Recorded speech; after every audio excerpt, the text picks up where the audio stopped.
नमस्कार, स्वागत है आपका उत्तराखंड के बुलेटिन में। मैं हूं आपके साथ यशी शुक्ला। रुक करेंगे खबरों का, लेकिन उससे पहले एक नजर सुर्खियों पर।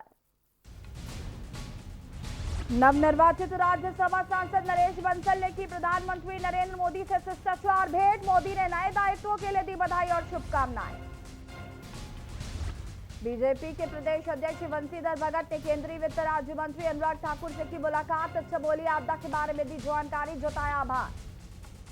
चमोली में ग्लेशियर टूटने के बाद साफ दिखाई दे रहे तबाही के निशान, 13 गांवों का संपर्क टूटा। के न्यूज ने लिया ग्राउंड जीरो से राहत कार्यों का जायजा। हल्द्वानी में उपनल संगठन की कार्यकारिणी का विस्तार कर कर्मचारियों ने लिया संकल्प। उच्चतम न्यायालय द्वारा दिए गए निर्देशों का पालन करे राज्य सरकार। मैदान से लेकर पहाड़ी राज्यों में भूकंप का सिलसिला जारी। दिल्ली एनसीआर में आए भूकंप के झटकों से दहशत में लोग। पूरे उत्तर भारत में भूकंप से डोली धरती। उधम सिंह नगर में किक्षा रोड में दो पक्षों के बीच जमकर हुआ बवाल। दोनों पक्षों ने एक दूसरे पर झोंके कई राउंड फायर। पुलिस कर रही मामले की जांच। आप देख रहे हैं के न्यूज, खबरों का सारथी। और बुलेटिन की शुरुआत करेंगे बड़ी खबर से। देहरादून से आपको बड़ी खबर बता देते हैं। बड़ी खबर देहरादून से, सीएम आज से करेंगे घोषणाओं की समीक्षा। 11 बजे सचिवालय में करेंगे समीक्षा। बड़ी खबर देहरादून से, बागेश्वर, चंपावत और पिथौरागढ़ के कार्यों की समीक्षा करेंगे मुख्यमंत्री त्रिवेंद्र सिंह रावत। वीडियो कॉन्फ्रेंसिंग के जरिए डीएम देंगे जानकारी। बड़ी खबर आपको बता रहे, सीएम को देंगे घोषणाओं से जुड़ी जानकारी। सेवा का अधिकार आयोग की रिपोर्ट की जाएगी पेश। शाम 4:15 बजे सीएम के समक्ष प्रस्तुत होगी रिपोर्ट और शाम 4:30 बजे करेंगे गवर्निंग काउंसिलिंग की बैठक। बड़ी खबर आपको देहरादून से बता रहे, सीएम आज से करेंगे की गई घोषणाओं की समीक्षा। 11 बजे सचिवालय में करेंगे समीक्षा। बागेश्वर, चंपावत और पिथौरागढ़ के कार्यों की समीक्षा वीडियो कॉन्फ्रेंसिंग के जरिए डीएम देंगे जानकारी। और अब आपको चमोली से बड़ी खबर बता देते हैं, जहां पर आपदा और राहत बचाव कार्य अभी भी जारी है और अभी भी फंसे हैं आपदा के शिकार लोग। बड़ी खबर आपको चमोली से बता रहे हैं। आज 9वां दिन है चमोली में आई त्रासदी के बाद से और लगातार राहत बचाव कार्य जारी है। अब तक 53 लोगों की मौत की पुष्टि हो चुकी है और 150 से ज्यादा लोग अभी भी लापता है। 24 घंटे रेस्क्यू कार्य किया जा रहा है। एनडीआरएफ, एसडीआरएफ की टीम मौके पर मौजूद है और लगातार रेस्क्यू कार्य जारी है। तपोवन टनल में भी लगातार रेस्क्यू जारी है। वहां से भी लोगों को निकालने की कोशिश की जा रही है, लोगों को ढूंढा जा रहा है। परिजन एक तरफ बहुत ज्यादा परेशान हो रहे हैं क्योंकि उनके घर के जो कुछ सदस्य हैं वो नहीं मिल पा रहे, तो कहीं ना कहीं परिजन भी काफी परेशान है। और इसी खबर पर ज्यादा जानकारी के साथ हमारे साथ राजेश वर्मा जी लाइव जुड़ चुके हैं। राजेश जी, आपसे जानना चाहेंगे कि अभी तक क्या कुछ अपडेट मिल पा रहे हैं? बिल्कुल यशी, मैं बता दूं कि जो अब तक का आंकड़ा है चमोली आपदा का, वो जो है वो 53 मौतों का पहुंच चुका है और लगातार जो है राहत एवं बचाव का कार्य जो है वो तीव्र गति से, यानी कि युद्ध स्तर पर जो है वो चल रहा है। तमाम जो फोर्सेस की बात करें, आईटीबीपी की बात करें, एसडीआरएफ की बात करें या तमाम जो सेना बल है, वो दिन रात जो है सांसों को बचाने की जो मुहिम है, आज 9 दिन हो चले हैं और 9 दिन में जो है 53 लोगों की मौत हो चुकी है और 150 से ज्यादा जो लोग हैं वो अभी भी लापता है।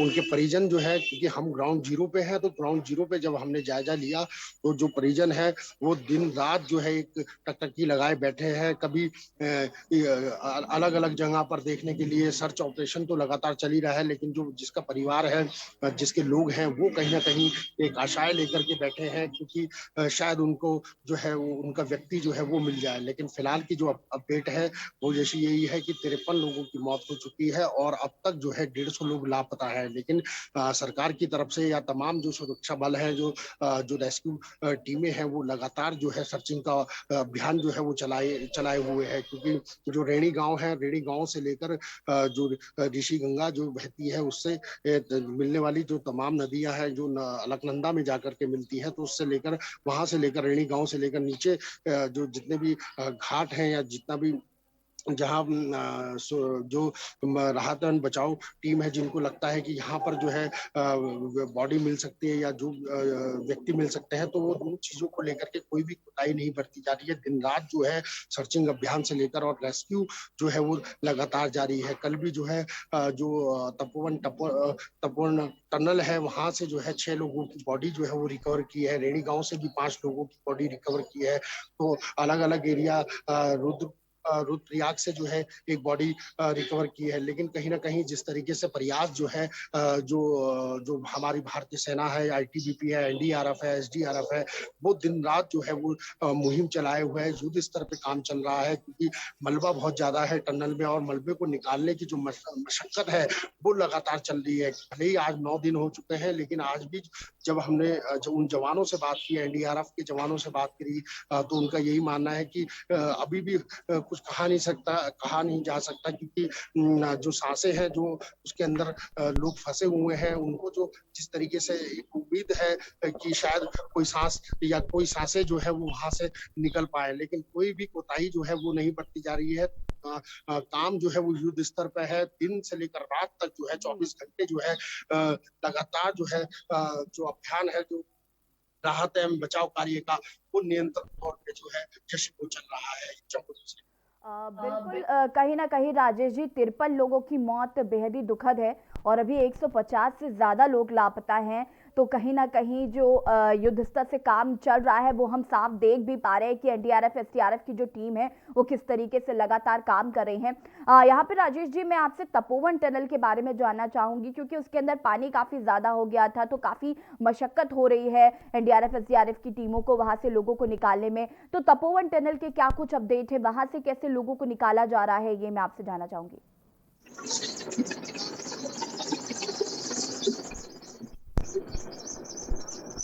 राजेश जी आपकी आवाज नहीं आ पा रही है हम तक।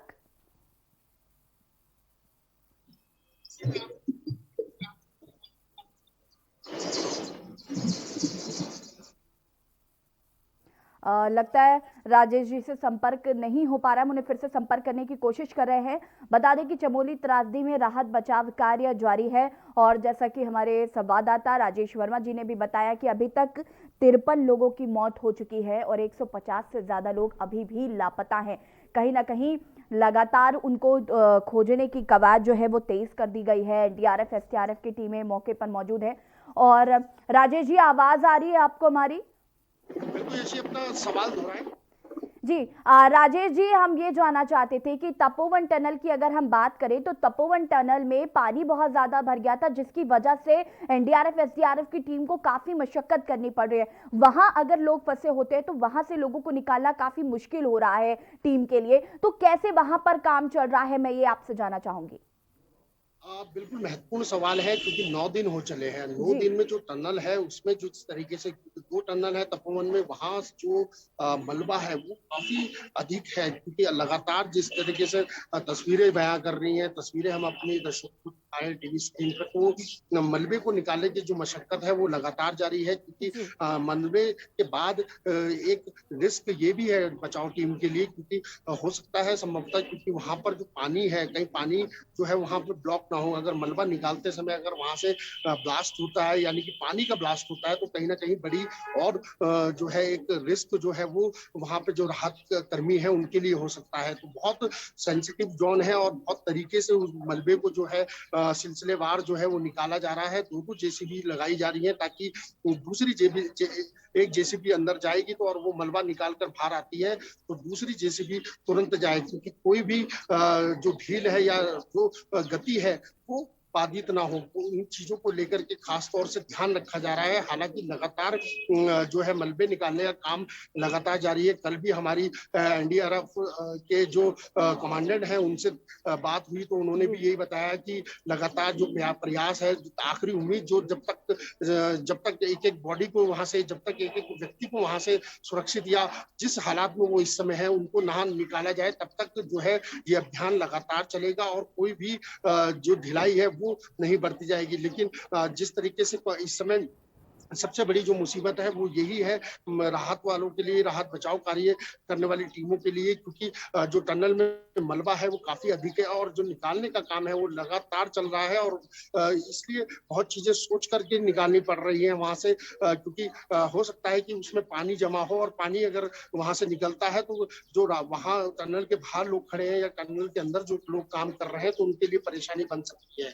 और साथ ही यशी एक और सूचना हम बताएंगे कि 13 जो गांव है, जब ये आपदा आई थी 7 फरवरी को, और जी 7 फरवरी के बाद जिस तरीके से रेणी गांव से लेकर नीचे तक के 13 गांव ऐसे हैं जिनकी कनेक्टिविटी जो है वो टूट चुकी है। हालांकि अभी तक 2 पुल जो है वो बना लिए गए हैं, पीडब्ल्यूडी द्वारा जो है एक रोपवे का निर्माण किया है, टेम्परेरी है, लेकिन फिलहाल जो है जो लोग वहां से आवाजाही जो पहाड़ से दूसरे पहाड़ या दूसरे शहर तक जाने का जो सिलसिला है, क्योंकि सब चीजें जो है 7 तारीख के बाद से लेकर अब तक ठप हो चुकी है, लेकिन कल से जो एक मुहिम जिस तरीके से चलाई थी सेना द्वारा और एक पीडब्ल्यूडी द्वारा, तो 2 ब्रिज जो है 2 रोपवे माफ कीजिएगा वो जो है टेम्परेरी बना दिए गए हैं, क्योंकि जो लोग इधर से उधर नहीं जा पा रहे थे, जिनके पास सामान जो है रजक यानी कि जो खाद्य सामान जो है वो नहीं पहुंचाया जा पा रहा था, तो उनको लेकर के भी एक जो फिलहाल विकल्प है वो एक तैयार कर लिया गया है, क्योंकि जिस तरीके से गांव है दूर दूर तक जो अलग अलग गांव है, तो कहीं ना कहीं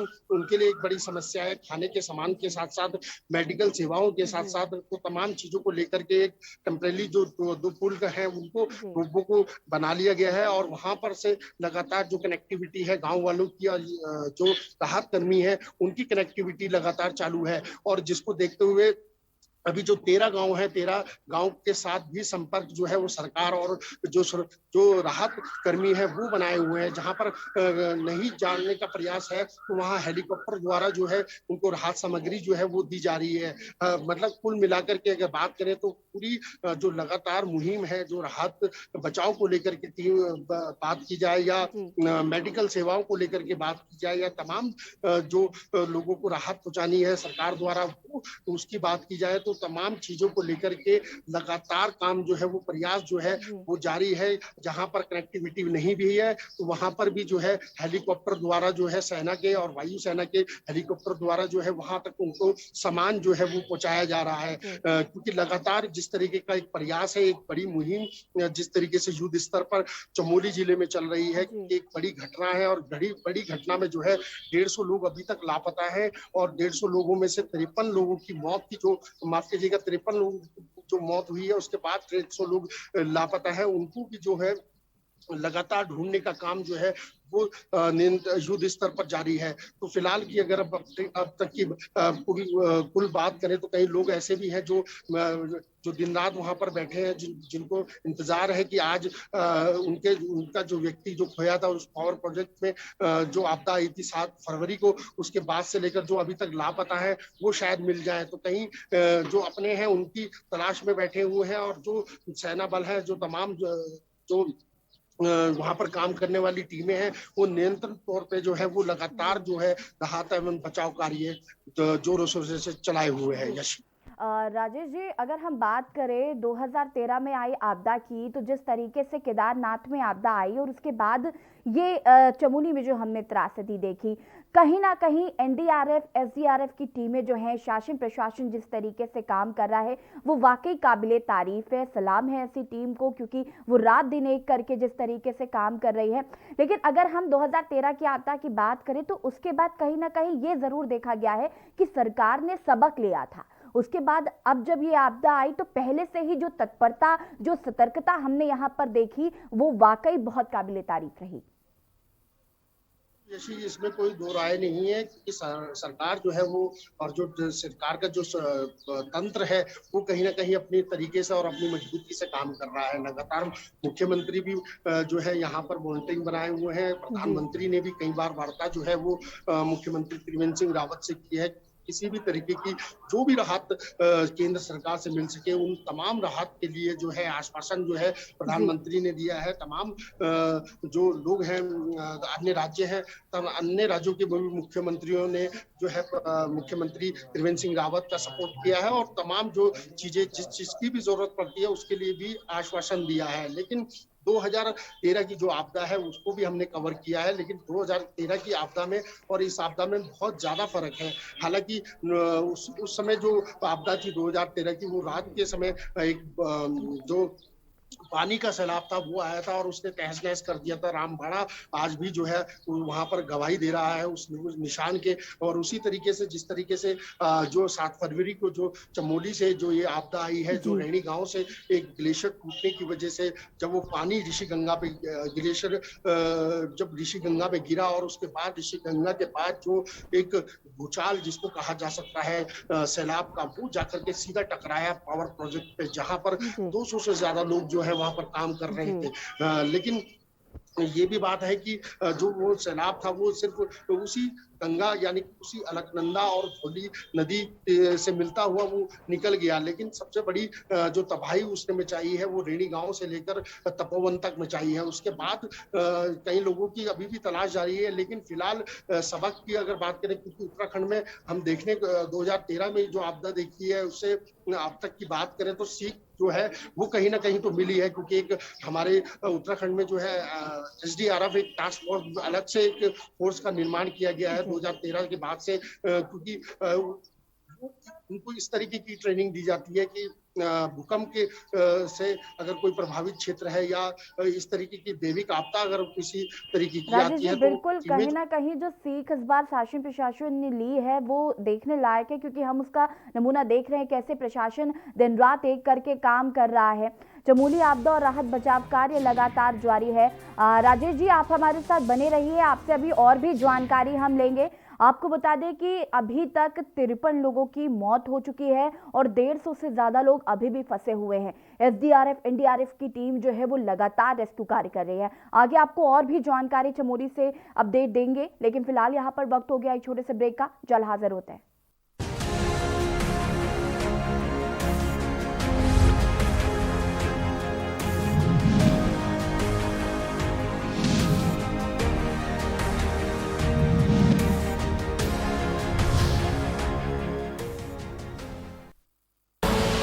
आप देख रहे हैं के न्यूज, खबरों का सारथी।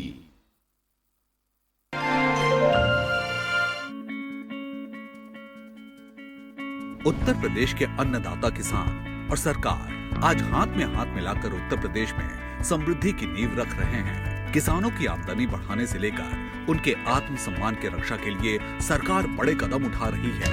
योगी सरकार के आने से हमें सिंचाई की काफ़ी अच्छी सुविधा उपलब्ध हुई है और पहले के मुकाबले अब हमारा जो गेहूं है काफ़ी अच्छा हो रहा है। उत्तर प्रदेश ने 86 लाख किसानों के 36,000 करोड़ रुपए के ऋण माफ किए हैं और प्रदेश भर के 2 करोड़ 13 लाख किसान प्रधानमंत्री किसान सम्मान निधि से लाभान्वित हुए हैं।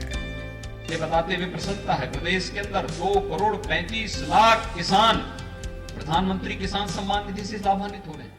लोगों की सुविधा के लिए चीनी मिलों में सल्फरलेस प्लांट की स्थापना हुई है। विभिन्न योजनाओं के तहत किसानों को 2,53,000 करोड़ रुपए का भुगतान किया गया है। न्यूनतम समर्थन मूल्य को और सशक्त करते हुए रिकॉर्ड 64,000 करोड़ रुपए की सरकारी खरीद की गई है तथा प्रदेश के गन्ना किसानों का भुगतान हो चुका है। किसानों की सुगमता हेतु उत्तर प्रदेश में मंडियों का विकास किया जा रहा है। प्रदेश की 27 मंडियों को आधुनिक किसान मंडी के रूप में विकसित किया गया है। मुख्यमंत्री योगी आदित्यनाथ के कार्यों से किसानों का जीवन खुशियों के प्रकाश से रोशन हो रहा है।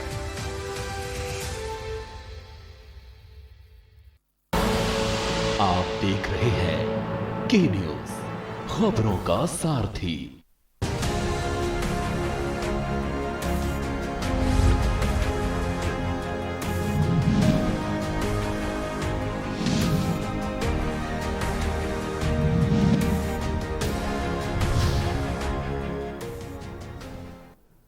ब्रेक के बाद एक बार फिर से आप सभी का स्वागत है और हम बात कर रहे थे उत्तराखंड के चमोली जिले की, जहां पर 7 फरवरी को आपदा आई थी। एक सप्ताह से ज्यादा का वक्त बीत चुका है, लगातार राहत बचाव कार्य जारी है। परिवार से बिछड़े लोगों की तलाश लगातार जारी है। कोई देश के बाहर से उत्तराखंड में इस पावर प्रोजेक्ट में काम करने के लिए आया था, तो कई अलग अलग राज्यों से मजदूर सपने संजोए देवभूमि आए थे, जो आज अपनों से ही नहीं मिल पा रहे। आंखों में आंसू हैं जो शायद आप भी महसूस कर सके। ऐसे ही लगातार दुख दर्द हम देख रहे हैं, कैसे परिजन जो है वो लगातार अपने खोए हुए परिजनों की तलाश के लिए आंखें बिछाकर इंतजार कर रहे हैं कि कब उनके परिवार के उस सदस्य की कोई सूचना मिलेगी। लगातार अगर हम राहत बचाव कार्य की बात करें तो वो जारी है। 24 घंटे काम हो रहा है, 24 घंटे तलाश की जा रही है। अब तक 150 लोगों के लापता होने की खबर है। 53 लोगों की अब तक मौत हो चुकी है, जिसकी पुष्टि हो चुकी है। 150 से ज्यादा लोग अभी भी लापता हैं, लगातार उनको ढूंढा जा रहा है। 13 गांव से जो कनेक्शन टूट गया था उसके लिए अस्थायी पुल भी बना दिए गए हैं, तो अब कहीं ना कहीं स्थिति थोड़ी सामान्य हो गई है उन गांवों के लिए जहां पर ये कनेक्टिविटी टूट गई थी और वो कहीं आ जा नहीं पा रहे थे। और 2 अस्थायी पुल अब तक बना लिए गए हैं और राहत बचाव कार्य लगातार जारी है। और इसी खबर पर हमारे साथ राजेश वर्मा जी जुड़े हुए थे। तमाम जानकारी के लिए राजेश जी आपका बहुत बहुत धन्यवाद।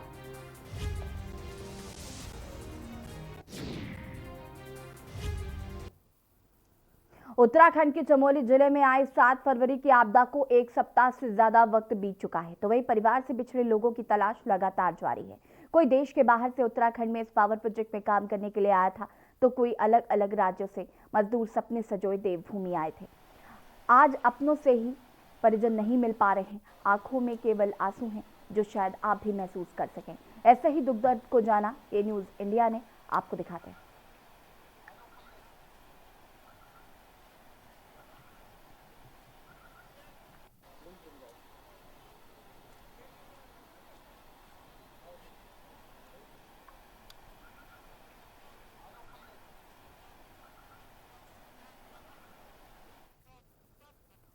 शक्ति फॉर्म के पाड़ा गांव गोविंद नगर में विवाहिता की संदिग्ध परिस्थितियों में ससुराल में बीती रात फंदे से लटकता शव मिला। मृतका के भाई प्रशांत मंडल ने मृतका के ससुराल पर गंभीर आरोप लगाते हुए कहा कि मृतका अलका की शादी 11 वर्ष पहले अरुण बैरागी से हुई थी, लेकिन 2 साल तक तो वैवाहिक जीवन ठीक रहा, पर उसके बाद उसके ससुराल वालों ने अलका को परेशान करना शुरू कर दिया। 15 दिन पहले ही अलका को उसके ससुराल वाले मनाकर ले आए थे। वादा किया था कि अब परेशान नहीं करेंगे, लेकिन कल रात को उसे फोन आया कि तुम्हारी बहन ने फांसी लगा ली है।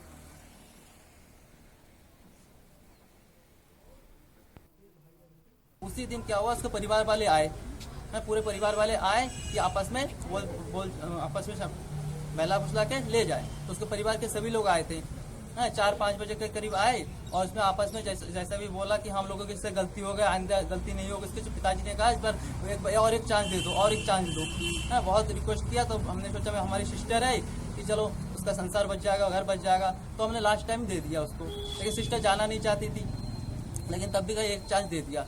उसके बाद क्या हुआ, लगभग 15 दिन पहले की बात है कि घर चली गई। उसके बाद कल रात को मेरे पास कॉल आया, वो मेरे सिस्टर का जो देवर है वरुण बैरागी, 12 बजे कॉल आया कि ऐसा है तुम्हारी सिस्टर ने आत्महत्या कर लिया और गले में रस्सी लगा लिया। मंगलौर क्षेत्र के नाथूखेड़ी गांव से फैक्ट्री जा रहे बाइक सवार की ट्रैक्टर की चपेट में आने से मौके पर ही दर्दनाक मौत हो गई, जिसके बाद ग्रामीणों ने शव को सड़क पर रखकर जमकर हंगामा काटा। घटना की सूचना मिलते ही भारी पुलिस बल मौके पर पहुंचे। पुलिस ने परिजनों को समझाने का प्रयास किया, लेकिन ग्रामीणों ने आरोपी की गिरफ्तारी में मृतक के परिजनों को मौके पर ही मुआवजा दिलाए जाने की मांग की। मौके पर पहुंचे एएसकेएम परिजनों को आश्वासन दे रहे थे। घंटों मशक्कत करने के बाद पुलिस ने शव को पीएम के लिए भेजा। पुलिस आरोपी की तलाश में जुट गई है।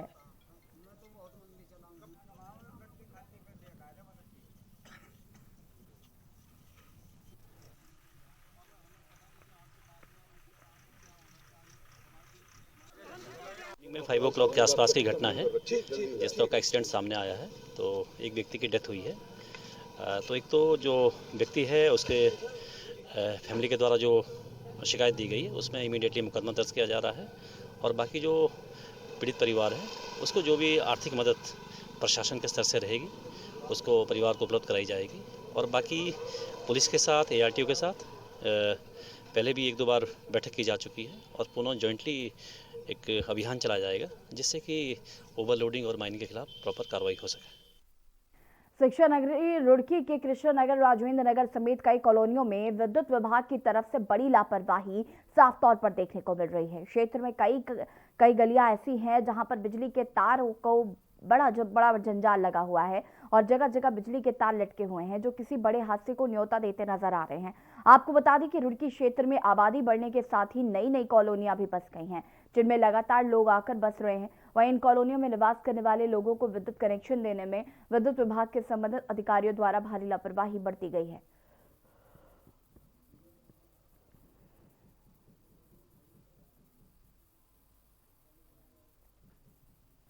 गली नंबर 24 कृष्णा नगर है और इसमें लाइट की बड़ी प्रॉब्लम है। बाजी दफे ये बहुत दूर दूर में खंबे गड़े हुए हैं और इसमें तार भी बहुत नीचे है, आते जाते भी और हवाओं में तो बहुत ज़्यादा ही प्रॉब्लम होती है।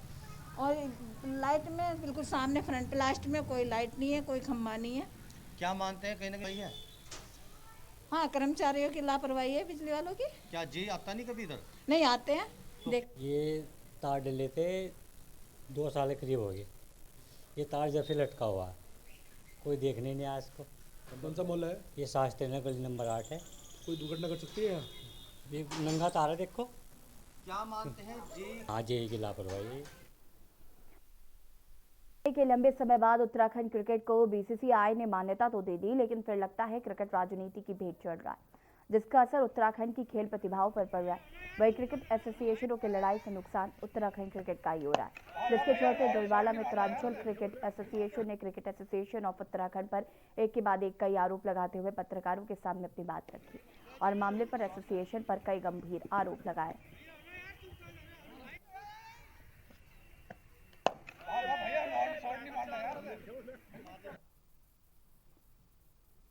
राजनीति हुआ है, क्रिकेट माफिया भी हो गया। आपने सुना होगा कितनी बड़ी फिक्सिंग के इतने वो आरोप लगे थे। बीसीसीआई की क्रिकेट बड़ी मुश्किल से धर्रे पे आई थी। माननीय सुप्रीम कोर्ट को दखलंदाजी करनी पड़ी। वसीम जाफर ने एंट्री इसलिए वहां से वापस गए वो, क्योंकि वसीम जाफर को उत्तराखंड के बुलेटिन में फिलहाल इतना ही। देखते रहिए के न्यूज़ इंडिया। नमस्कार।